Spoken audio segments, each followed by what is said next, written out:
Messieurs, dames, bonjour, bienvenue dans cette nouvelle vidéo. Vous l'avez vu en miniature aujourd'hui. Et je vous remercie d'être là d'ailleurs depuis tant d'années. Je crois que ça fait 7-8 ans. Bref, j'ai essayé de ne pas faire une intro trop longue. J'avais fait cette vidéo des voitures les plus chères du Bon Coin il y a très longtemps, 4-5 ans. Et c'est l'une des vidéos qui avait fait exploser la chaîne d'ailleurs à l'époque. Aujourd'hui, c'est les voitures les plus chères, messieurs, dames, du Bon Coin.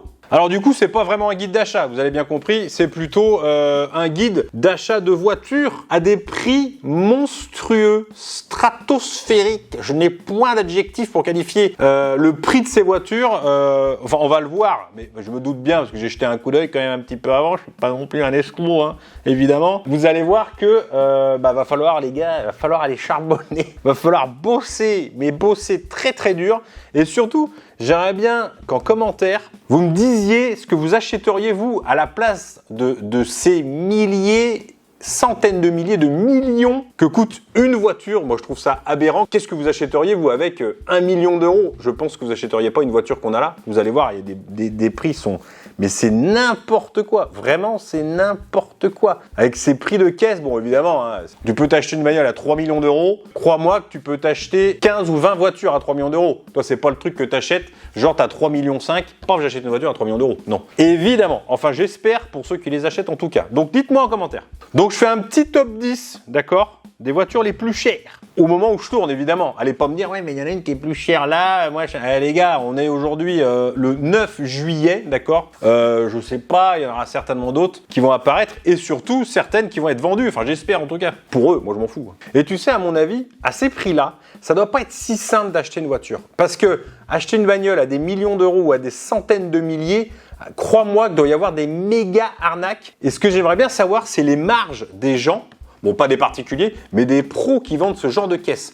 Est-ce que quand tu fais une caisse à 300 ou à 500 000 ou à 1 million d'euros, est-ce que tu fais genre 10%, tu vois? Alors 10% d'1 million d'euros, mon gars, ça fait 100 000 euros de marge. Bon, je suis pas sûr. S'il y a des gens, à tout hasard, qui tombent sur la vidéo et qui vendent des caisses comme ça de luxe, allez, donnez-nous une petite fourchette hein, de marge que vous faites sur des bagnoles à partir de 100 ou 200 ou 300 000 euros. Ça peut être sympa quand même de le savoir, non? Allez, faites pas les rats. Faites pas les rats. Dites-nous, on veut savoir, on est curieux. Alors figurez-vous que je les ai classés dans l'ordre du moins cher, c'est-à-dire 1 million d'euros. Ouais, non. On est sur les voitures les plus chères du Bon Coin. Au plus cher. Donc que ça soit une voiture les plus chères du Bon Coin ou la voiture que vous voulez acheter, à 3 000, à 5 000, à 10 000, à 30 000 euros, il faut évidemment faire un quart vertical. Alors, j'ai pas de voiture à 1 million d'euros. Hein. On fait rarement des reprises à 1 million d'euros. Mais par contre, on devait faire une reprise sur une série 4. Attention, ça fait mal, mais ça fait très mal aux yeux. Donc, quart vertical, vous savez, vous mettez l'immatriculation dessus. Paf, code promo, vous cliquez sur le lien dans la description. Ça vous donne l'historique de la voiture, potentiellement. Et là, je peux vous dire que celui-là, il est corsé. C'est rare que je vois autant de trucs jaunes sur un rapport quart vertical, je vous le dis. Premièrement, on a les photos, ok? Bon, bah on voit qu'elle a tapé. Elle a tapé un petit peu, on va pas se mentir. Ensuite, on a potentiellement un kilométrage truqué, mais j'y crois pas trop, faudrait savoir combien il y a de kilomètres aujourd'hui. Mais la petite descente là, entre 12 et 12, qui est redescendue à 11 km, je vois pas trop l'intérêt de descendre de 10 000 km une voiture, d'accord? Mais c'est après que ça se corse, déjà on voit qu'elle est passée par la Pologne. Donc elle est passée aux États-Unis en 2017, inconnu. Et en Pologne, 20 à 30 000 euros de réparation. Voilà. Bon, j'ai envie de te dire que là, quand tu achètes cette série 4 et que tu tombes sur un rapport quart vertical comme ça, autant te dire qu'à mon avis, il faut fuir. Et c'est ce qu'on a fait. Ok, donc on commence tout de suite avec une voiture à 1 million d'euros. Et on part à Cannes avec une Aventador. Alors, ce que vous allez voir aussi, c'est que les voitures c'est pas des erreurs, ont que dalle comme board. C'est-à-dire que les mecs, ils achètent ça. Alors attention, il y en a beaucoup qui achètent ces caisses-là pour les revendre, tu vois. Mais celle-là, elle a 942 km. Et c'est pas comme nous quand on se trompe sur le Bon Coin et qu'on oublie de mettre les zéros. Là, c'est vraiment 942 km. Elle coûte 999 900 euros. Donc c'est la moins chère, je vous l'ai dit. Donc c'est une Lamborghini, vous l'aurez vu, Aventador LP 780-4 Roadster, donc cabriolet évidemment tant qu'à faire, 2022 et donc je vous l'ai dit elle a moins de 1000 km, d'accord, donc elle est neuve dans le papier comme dirait l'autre. Alors on va évidemment parler un petit peu de la caisse forcément et je vais même vous donner le prix qu'elle valait quand elle était neuve, voir s'il y a quelques petites marges sympathiques à se faire, hein. Évidemment s'il y a un investissement dans une Lamborghini, ça vaut le coup. Bon, il faut sortir 1 million d'euros, évidemment. C'est ça le problème. Donc, c'est une édition Ultimate, d'accord? Ça correspond au tout dernier Aventador, aux toutes dernières, je vais parler français, ça sera mieux, Aventador produite. Au passage, petite couleur un petit peu particulière, puisque c'est une couleur sur mesure, bah oui, tant qu'à faire. C'est la teinte Verde Gea Mat. Verde qui veut dire vert en italien, mat qui veut dire mat dans n'importe quelle langue, et Gea, j'en ai aucune idée. Chez Lambeau, c'est un service qui s'appelle AD Personam, donc tu as bien compris aussi, c'est un service de personnalisation qui permet de choisir les couleurs spéciales pour la carrosserie, d'accord? Mais aussi les surpiqûres, le garnissage intérieur et évidemment beaucoup d'autres détails. Côté moteur, parce que quand on achète une Aventador, évidemment, qu'est-ce qu'on veut? On veut un V12, donc c'est un V12 atmosphérique de 6,5 litres, développant évidemment 780 chevaux en 4 roues motrices. Voilà. En tout cas, en termes de puissance, on a ce qu'il faut. C'est d'ailleurs pour ça qu'elle s'appelle LP784, d'accord, pour longitudinal postérieur, moteur évidemment longitudinal en position arrière, vous l'aurez compris, 780 chevaux et 4 roues motrices, tout simplement. Mais la grosse particularité de cette Lamborghini, c'est qu'elle a une boîte de vitesse robotisée. On pourrait s'attendre à ce qu'elle ait une double embrayage. Non, du tout. C'est une boîte exceptionnelle. Redoutable, comme dirait Jean-Michel l'Italien. Elle est fabriquée, écoutez bien, par Oerlikon Graziano, je ne sais pas si c'est comme ça qu'on dit, qui est à l'origine des boîtes de la McLaren MP4 12C et des Ferrari 512 Scaglietti et 599. J'adore l'italien. L'italien, j'adore ça. Je pourrais vivre en italien juste pour parler italien. Je trouve que c'est une langue magnifique. Donc le cahier des charges était clair, concevoir une boîte automatique la plus compacte possible, tout en étant évidemment légère, plus performante que la boîte DSG, forcément c'est mieux. Qui, vous le savez, la DSG appartient au groupe Volkswagen. Et Volkswagen a Lamborghini, évidemment. Et croyez-moi, ça fonctionne parce que donc cette boîte manuelle robotisée, donc en vrai, c'est une BMP4, hein, c'est pas plus compliqué que ça. Hein. Elle est par rapport à la BMP4, elle est quand même mieux, 50% plus rapide que la DSG. Heureusement, si elle était moins rapide, ça serait con.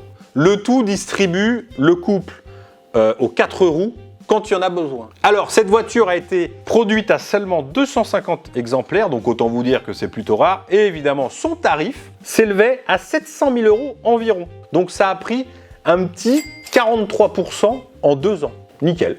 Impeccable. Après, attention, celle-ci, elle a énormément d'options de personnalisation qui la rend évidemment unique. Donc, il se peut évidemment qu'elle ait coûté bien plus cher. Mais ça, on ne sait pas, on n'était pas là.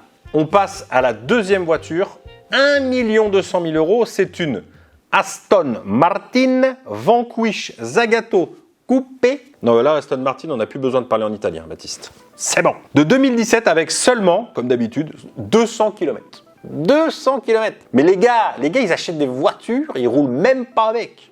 Mais où est le plaisir? Peut-être de faire une plus-value. Alors, vous connaissez évidemment Aston Martin, mais vous connaissez peut-être moins Zagato. Et pourtant, vous allez voir, ça la rend magnifique. Petite teinte magnétique silver, d'accord? Intérieur belge et le volant de One 77. Zagato, c'est un carrossier italien. On revient en Italie, Magnifico fondé en 1919 à Milan. Sa spécialité, écoutez bien, c'est de sortir des modèles, des versions complètement folles de modèles de voitures existantes. Et il a aussi travaillé pour Jaguar avec une magnifique XK140 coupé, et c'est en 1960 que Zagato s'associe pour la première fois avec Aston Martin pour dessiner la DB4 GT Zagato. Alors, comment on voit que c'est une Zagato, cette Vanquish S, hein, à la base c'est une Vanquish S, elle a énormément de petits Z, pas Zorro, du coup Zagato, qui sont un petit peu partout sur la voiture, et le design évidemment qui est complètement revu, évidemment, c'est le but.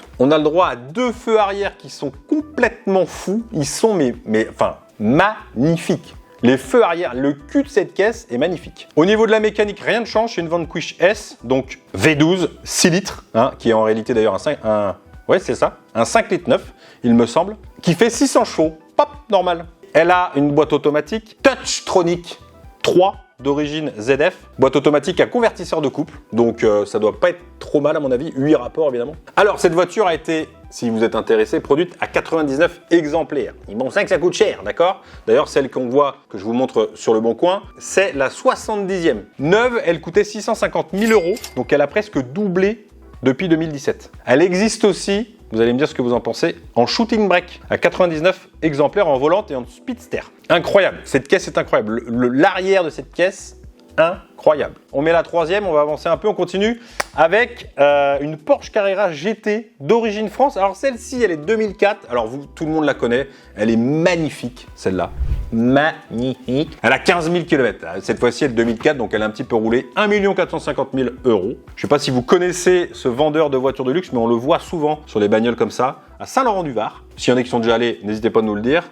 Donc vous l'avez remarqué, c'est une Porsche Carrera GT, donc de 2004, et elle est française. Donc on a la teinte la plus répandue évidemment hein, sur la Carrera GT, le gris argent GT. L'intérieur petit cuir marron très élégant, mais il y a des gens qui n'aiment pas le marron. Et franchement, dites-moi ce que vous en pensez quand on la voit, mec, on se dit pas qu'elle a 20 piges la caisse. En vrai, elle a bien vieilli quand même. Alors cette voiture est tristement célèbre, je pense que vous le savez, puisque Paul Walker, vous le savez, pas vous expliquer qui c'est, l'acteur de Fast and Furious, est décédé dans la même voiture, dans la sienne du coup. Ça s'est passé en 2013 déjà en Californie. Ça fait longtemps déjà. Le temps passe vite, mon Dieu. Je vais pas vous donner les détails de l'accident, vous les connaissez évidemment. En tout cas, ce qu'on peut constater, c'est que cette voiture est extrêmement dangereuse, d'accord? Même pour un gars qui pilote, a priori, il en a perdu le contrôle. V10 5,7 litres, position centrale arrière qui fait 612 chevaux. 0 à 100 moins de 4 secondes, vitesse max 330 km/h. Châssis monocoque en fibre de carbone. 1380 kg à vide pour 612 chevaux. Comment te dire? Ça doit envoyer très fort. Ce que vous savez peut-être pas, c'est que ce moteur V10 a d'abord été monté dans la Porsche LMP 2000. Donc un prototype des 24 heures du Mans qui a malheureusement jamais pris le départ d'aucune seule course. Et ce V10, encore une fois, a été développé pour rouler en Formule 1. Mais là encore, pareil, projet abandonné. Donc croyez-moi que cette caisse, vous pouvez rouler sur la route, mais c'est une voiture de course, vraiment. Alors ils avaient prévu d'en faire 1500 de cette bagnole, mais ils en ont fait que 1270. Et le prix à l'époque d'entrée, c'était 470 000 €. Aujourd'hui, elle vaut 3 fois plus cher, évidemment. Là, on part sur une caisse un petit peu plus âgée, Ferrari 250 GT Lusso de 1963. Est-ce que vous avez remarqué quand même que dans cette vidéo, il y a que des accents italiens? Donc on peut dire les italiennes, c'est pas fiable. En attendant, comment te dire? Il y en a beaucoup qui coûtent de l'argent. Alors, ça va. Toi qui es toujours en train de dire qu'Alfa Romeo, c'est pas fiable, ferme ton clapet. Mec, il s'énerve. 33 000 km. La caisse, elle est de 1963. Elle a 33 000 km. 1 500 000 €. Et quelques euros en plus. Mais ça, je ne les donne pas. On n'est plus à ça près. Très jolie caisse. Voilà. Pour 1963, elle a vraiment un design. Franchement, elle est très belle. Alors, elle est rouge. Évidemment, c'est une Ferrari. Sauf que c'est pas la couleur d'origine. Quand elle est sortie de l'usine de Maranello, elle était en couleur or. Mais par contre, elle est matching number, comme dirait l'autre. Les pièces sont toutes d'origine. Le moteur va avec la caisse. Et ça, c'est plutôt bien. Alors, elle est évidemment dessinée par qui? Je vous le donne dans le mille. Pininfarina, évidemment. V12. 3 litres. V12, 3 litres. 240 chevaux pour un V12. 240 chevaux. Boîte de vitesse manuelle à 4 rapports. 0 à 100 en 8 secondes. À l'époque, c'est bien, tu vois. Mais c'est vrai qu'aujourd'hui, ça te fait un peu rigoler, quoi. Mais on n'est pas là sur des caisses, t'achètes pas ça quand tu veux rouler vite, quoi. C'est des caisses qui sont magnifiques, tu vois. La preuve, elles ont pas de kilomètres. La truc, elle a 50 ans, elle a même pas de borne. Alors, à l'époque, ça valait 13 000 $, à peu près. Évidemment, à l'époque, hein. Donc là, on va dire qu'avec l'inflation, on est à 125 000 €. Sachant qu'aujourd'hui, donc, elle vaut 1,5 million. Elle a fait 10 fois le prix. Évidemment, ça, c'est cadeau. Donc elle est encore plus rare que la Carrera GT. Alors bien sûr, on ne peut pas faire une voiture des plus chères avec, sans parler de Bugatti, évidemment. Donc là, on a évidemment une petite Bugatti Veyron Grand Sport Cabriolet. Donc on est à 2 390 000 € pour 12 000 km en 14 ans. Pour 12 150 km. Seulement, j'ai envie de dire, en 14 ans. Donc c'est une phase 2 de l'Aveyron, on la reconnaît évidemment, ou pas d'ailleurs, grâce au feu de jour à LED et aux jantes Biton. Voilà, si vous ne le savez pas, vous le savez. Blanc nacré à l'extérieur et noir à l'intérieur. Ce modèle, c'est d'ailleurs un exemplaire unique au monde, appelé Sans Blanc, en 2 mots, hein. Créé évidemment spécialement pour le gars qui l'a acheté. Donc sur le plan esthétique, elle a été faite sur mesure par le client qui l'a acheté, évidemment. Et niveau mécanique, par contre, elle est normale, entre guillemets. Si on peut dire qu'une Bugatti Veyron est normale. Je suis pas sûr. Donc on a bien sûr le W16 Quadriturbo de 1001 chevaux, associé à une boîte DSG, 7 rapports. Alors je vous rassure, cette DSG là les gars, elle n'a rien à voir avec votre Golf, ok? On se calme. Et heureusement, 1250 Nm de coupe. 1250 aux 4 roues. Incroyable. Il faut évidemment des bons pneus, forcément. Un Bugatti à l'époque s'était associé avec Michelin pour concevoir, vous savez, des pneus spécifiques pour cette voiture-là. Sachez que si vous dépassez les 400 km/h, il faudra changer les pneus. Direct. Et les 4, évidemment, c'est un 4 roues motrices. Même s'ils sont neufs, hein. Direct, c'est comme ça, c'est comme ça. Sinon, il faut les changer tous les 4 ans. Et vous savez, il y en a pour combien? Les 4 pneus. 34 000 €. Sans la pose, hein, attention. Vous allez chez Euromaster, c'est 15 balles la pose. Tu viens en Bugatti Veyron chez Euromaster, vous pouvez me changer mes 4 pneus là s'il vous plaît? Le gars il est là, non je crois qu'on n'a pas la machine. Mec t'imagines ou quoi? Petite vidange, 22 000 €. Et ça je suis sûr que vous le savez pas, sur la Bugatti Veyron, les jantes, écoutez bien, les jantes sont à remplacer. C'est de l'entretien, tous les 16 000 km. Tu te rends compte? Tous les 16 000 km. Et la jante c'est pareil, hein. 11 000 balles la jante. Voilà, normal. Alors c'est une caisse qui valait approximativement 1,7 million avec les options, la couleur, les trucs. Donc vous voyez, elle a pris, bon, elle n'a pas augmenté plus, pas autant que les autres en tout cas. On peut évidemment pas faire une vidéo sur les voitures les plus chères du monde avec une voiture à 2 700 000 € de 89. Vous l'aurez deviné, magnifique voiture, voiture mythique, F40, non catalysée. Alors évidemment elle est rouge. D'ailleurs est-ce que vous savez qu'elles sont toutes rouges? La seule F40 qui était d'une autre couleur, qui était noire, c'était celle de Diego Maradona, à l'époque où il jouait à Naples. Et croyez-moi que quand il a voulu une F40 noire, croyez-moi que Enzo Ferrari lui a dit « Écoute Diego, je m'en bats les c***, elle sera rouge et tu te démerdes ». Et donc il s'est démerdé. Il a fait évidemment repeindre sa F40 en noir, ce qui en a fait un exemplaire unique et croyez-moi que monnaie. Alors pourquoi F40? Bah tout simplement les 40 ans de la Scuderia Ferrari. Elle est sortie en 87, soit un an tout juste avant le décès de Enzo Ferrari. C'est donc la toute dernière Ferrari qui est sortie de son vivant. Donc V8 3 litres, biturbo, 478 chevaux, boîte manuelle à 5 rapports. Alors ça c'est pour les modèles catalysés, parce que sans catalyseur, elle fait près de 500 chevaux. C'est pour ça que celles qui sont non catalysées coûtent plus cher. Alors 0 à 100 à l'époque en un tout petit peu plus de 4 secondes et vitesse de pointe 324 km/h. Évidemment à l'époque, voiture la plus rapide de tous les temps. La F40 est d'ailleurs tellement, comment dire, bien conçue qu'elle a même participé aux 24 heures du Mans dans sa version LM. 900 chevaux la bête. À la base, elle était prévue pour 300-400 exemplaires et finalement ils en ont fait 1000, puis 311, puis 315 de plus. Ils savaient pas trop, ils en ont rajouté. Elle est donc pas si rare que ça. Pas si, d'accord. 9, ça valait 1,7 million francs, d'accord, ce qui correspond à 250 000 €. Donc aujourd'hui, forcément, on l'a vu, la cote a explosé. Et on va finir cette vidéo avec une voiture à 4 200 000 €.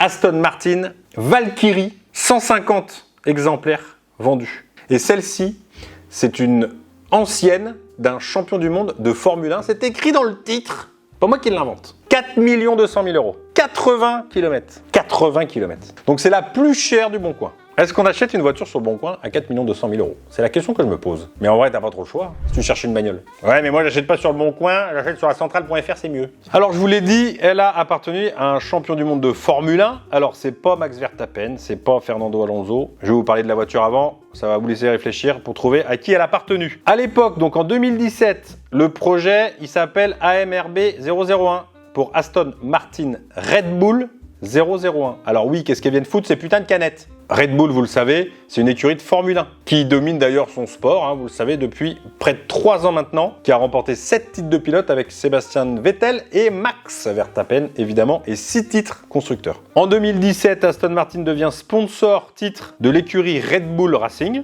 et donc ils se lancent le défi parce qu'ils se font chier, tout simplement, et qu'ils ont du pognon, de développer une hypercar en collaboration justement avec, évidemment, la marque anglaise. Donc cette caisse, c'est une véritable Formule 1 homologuée pour la route. Elle a un châssis monocoque entièrement en fibre de carbone. 1 tonne, elle fait. Vous vous rendez compte?